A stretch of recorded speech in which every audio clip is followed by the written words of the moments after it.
Hello everyone, তোমরা কেমন আছো? আশা করছি তোমরা সকলে বেশ ভালো আছো। আজকে আমি দুপুরবেলা হাঁটতে হাঁটতে গিয়েছিলাম একটু সমুদ্রের দিকে। তো সোজা হেঁটে যেতে দেখি সমুদ্র সুন্দরী এই পাগলের মতন অবস্থা হয়ে আছে। সব মিলিয়ে ওয়েদারটাও কিন্তু বেশ দারুণ ছিল।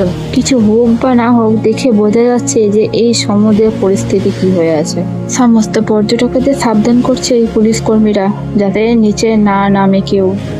তবে যদিও আমার সেখানে বেশিক্ষণ থাকার কোনো প্রয়োজন ছিল না, এরপর সোজা বাড়ি, আর সেখানে না। যাই হোক, ভিডিওটা কেমন হয়েছে কমেন্ট করে অবশ্যই জানিও কিন্তু। আর ভালো লাগলে লাইক, কমেন্ট, শেয়ার, সাবস্ক্রাইব করে পাশে থাকতে ভুলো না কিন্তু। আজ তবে টাটা, আবার দেখা হবে কোনো একটা নেক্সট মিনি ব্লগে। বাই। समंदर में